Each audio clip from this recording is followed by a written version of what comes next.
This is Algebra 2 at Trig, 2b.6. We're going to apply the remainder and factor theorems. In other words, we're going to figure out how to factor a term or a polynomial with 4 terms that we cannot use factor by grouping. So let's just practice our synthetic first. So to do synthetic, we have to be dividing by a linear term. So x plus 7, we're going to look to see where is that 0. So we set it equal to 0 and we move over our 7. That gives us negative 7. And then we look at all of our coefficients.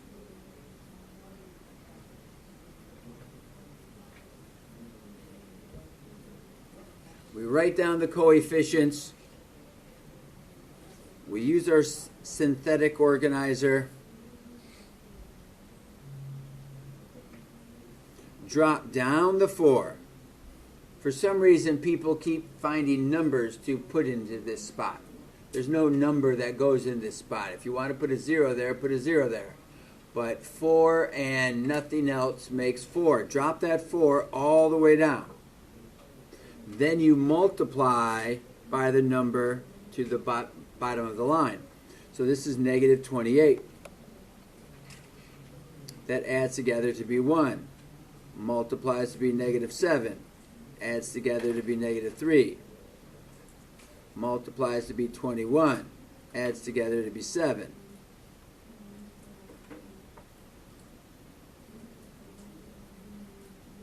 So then you finally have your remainder. So because this is x to the 4th power being divided by x to the 1st power, we know that we're going to get an answer of x to the 3rd power. So this is going to be 4x cubed, then the 1, so plus x squared, then the negative 3, minus 3x, then the 7, plus 7, and negative 43 over x plus 7. That's what your quotient would be, the answer to division. We practice our synthetic.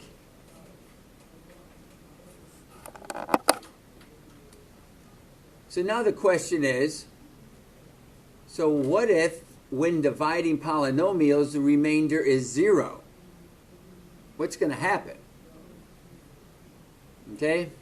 This means that there's no remainder, and that it divides into the polynomial evenly, which is going to make it a factor. We just found a factor if we can make it equal to 0.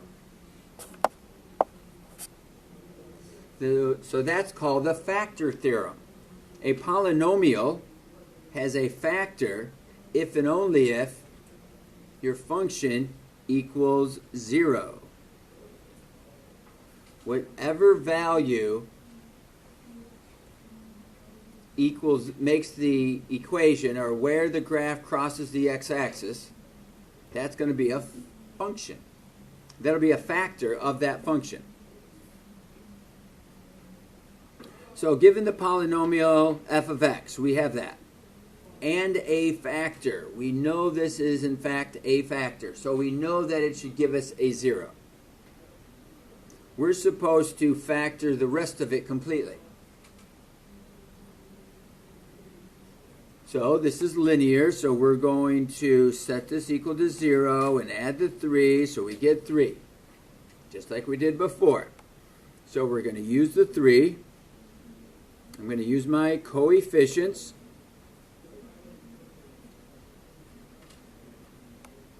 Okay, from this point, you should be able to go through and complete the synthetic on your own.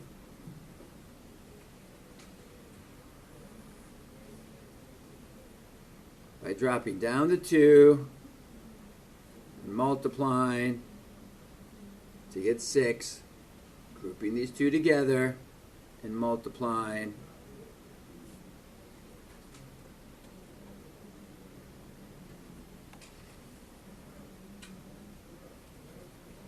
Now notice that we got 0, and I put a little smiley face inside the 0 because we're glad or happy to see that 0. And I'm going to make a note here that says 0. So x minus 3 is a factor. Because 3 gave us a 0, the factor x minus 3 is a factor. 3 gave us a 0. So now we're going to take this. Remember, the original equation was x to the third power. So when we divide that by x to the first power, we're going to get our coefficient, x squared. We're going to get 1 degree less, minus 5x minus 12. And we want a factor, so we don't necessarily have to equal that to 0. Now we're going to factor that apart. We don't have to use synthetic anymore. So what's going to multiply together to be 2x squared? That would be 2x times 2x. Now you've got to think about what's going to multiply to give you 12. We want these last two numbers to multiply to give us 12. Well, there's a couple different ways. 1 and 12, 2 and 6, 3 and 4. A whole bunch of different ways we could do that. So you've got to kind of guess your way and check your way. So if you put a 6 and 2, if that's what you tried, 6, that would be 2 times 6, which is 12. 12 and a 2 is not going to make 5. So if you put a 2 here and a 6 there, 2 times 2 makes 4, and 6 does not make 5. That didn't work. Okay? If we use 3 and 4, we use a 3 and a 4, we get 8. 8 and 3. 8 and 3 make 5. So we would want a negative 8 and a positive 3. That would give us negative 5. So that's called guess and check. That gets a little complicated for some to keep track of all the numbers. So, of course, the other method that we use, we're trying to factor 2x squared minus 5x minus 12. All right? And we're going to use factor by grouping. This is the other way that we would do it.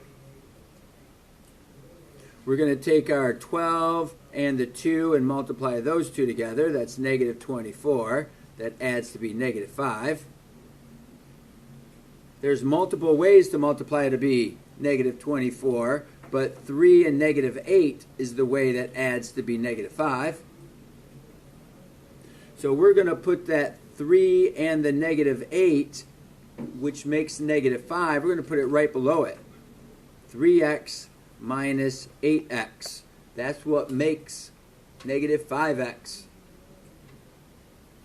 We'll bring down our negative 12, and we'll bring down our 2x squared with the positive 3x minus 8x minus 12.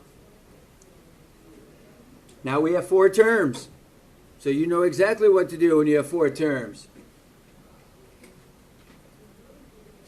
X, 2x plus 3, bring down your sign, factor out what you can, 2x plus 3.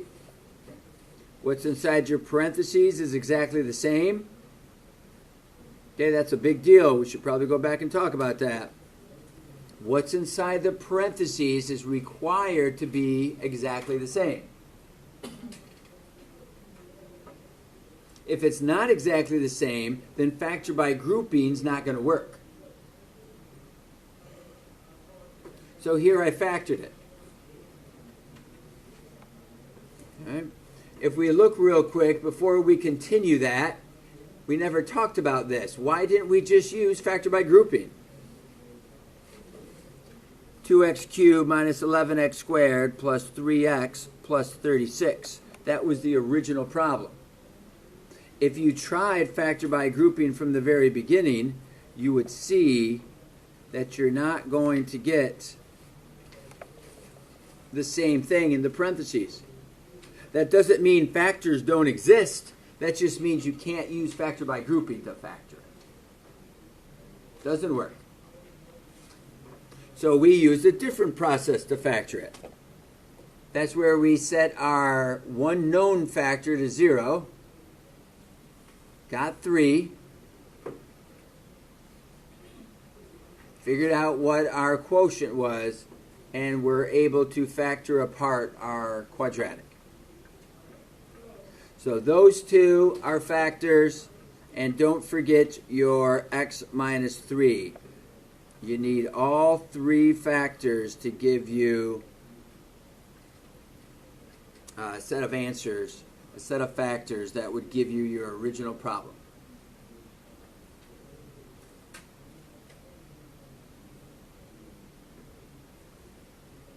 Let's go ahead and try it again. If you want to pause the video, give this one a try on your own. How would you set it up? How would you get it going? I suggest doing that. So we're going to need to take our x plus 1 and equal to 0. So x equals negative 1. Use our negative 1 with our coefficients.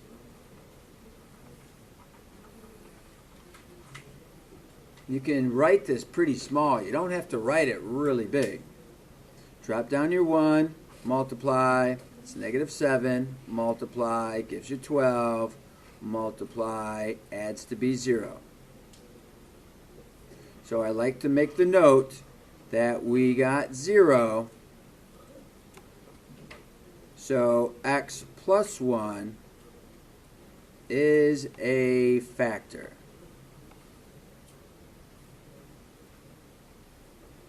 So we know x plus 1. We knew that. They told us it would be. But the main thing we're looking for is these coefficients. We're going to be 1 degree less. So we're now going to have x squared minus 7x plus 12. And we have 0 remainder. So that's going to factor very nicely. X minus 3, x minus 4, multiplies to be positive 12, and adds to be negative 7. And then you also have your x plus 1.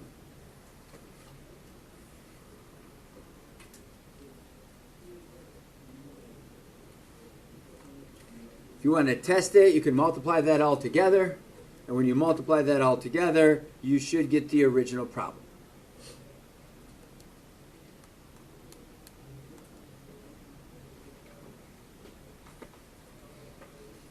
All right, this is the exact same thing. Just keep practicing it. But we're going to take it further now and get zeros. We have to factor it. That's what makes it the same thing. Then we're going to do the zero product property. Now look at this notation. This notation says f of negative 2. That's telling us that when we have negative 2, we get a 0. So we're not going to change the sign. This is our value that we're going to use for x. So we're going to use negative 2 and our coefficients of 1, 8, 5, and negative 14. Drop down the 1 and multiply. Add them together and multiply.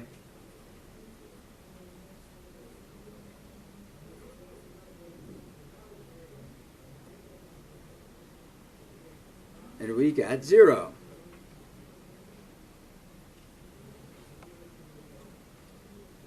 Now I'm going to say something different here. We got 0, so x equals negative 2 is a 0.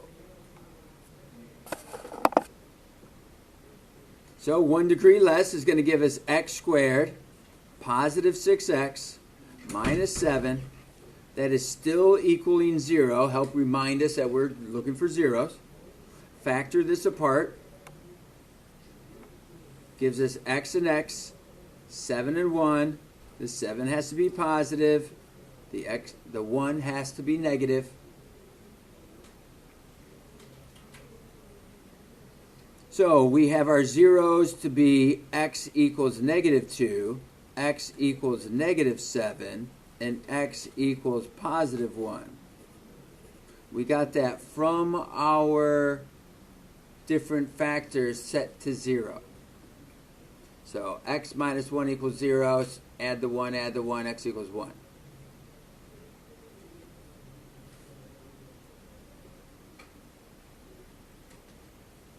So pause the video and give this one a try.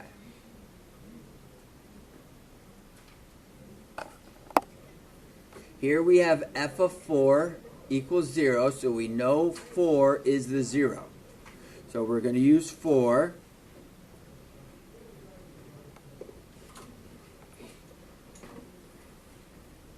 I think with this one we could actually use factor by grouping. I think that might work here, but we're in a process. Multiply, add them together, makes 4. Multiply to give us 16. Add them together to give us 0. So I put my little smiley face in there. I make the note that we have 0. So x equals negative 4, or x equals 4 is a 0. We knew that. That's what they told us. But we're just pointing that out, that specifically gave us a 0. Now we have the 1, 5, and 4. That gives us x squared plus 5x plus 4. This factors to be x plus 4, x plus 1. That multiplies to be 4, that adds to be 5. So our zeros are going to be the original x equals 4. Then when you set this equal to 0 and subtract it, you get x equals negative 4. And subtract the 1 to get x equals negative 1.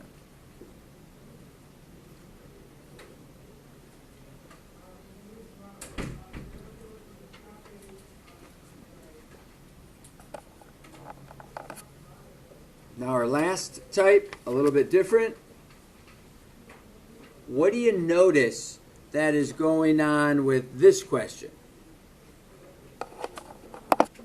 We recognize we have two variables.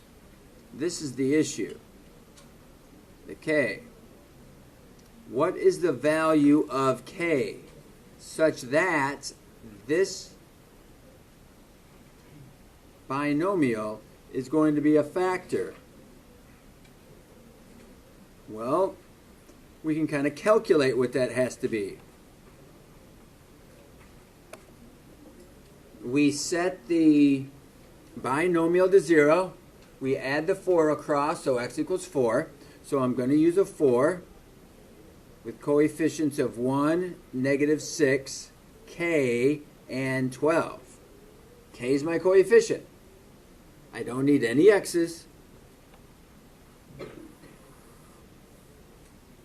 Now, just like you were doing it with a number that existed, you would drop down the 1, multiply, gives you negative 2, multiply, that is negative 8. So you take k minus 8 gives me a value. But I don't know what that value is, because I don't know what k is. If k is 10, I get 2. If k is 5, I get negative 3. If k is 4, I get negative 4. You get a whole bunch of different answers depending on what the value is. So let's see if we can go this way. What is this supposed to add to become, or what is this supposed to be down here? If that's a factor, this has to be 0. So what's the number underneath the 12 that's going to add together to make 0? That has to be negative 12. Well, where does the negative 12 come from?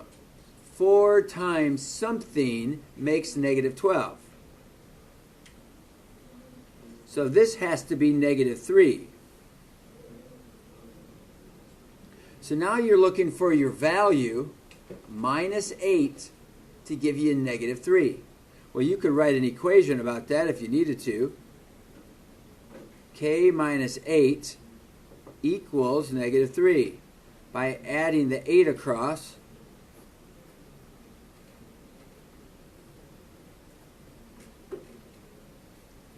we got K to be 5.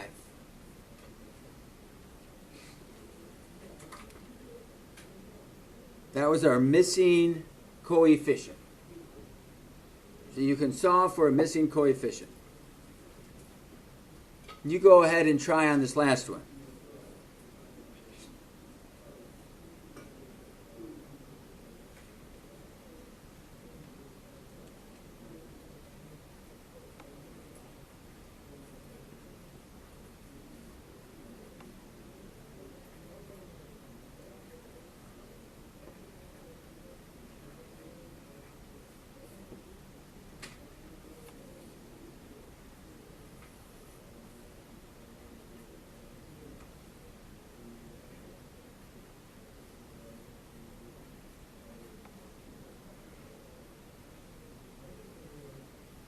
So we get K and 22 to equal some number. I don't know what that number is.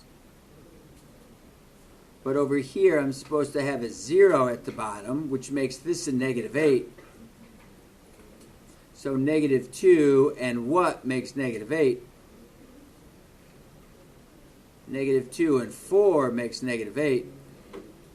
So we have K with a positive 22 equaling 4.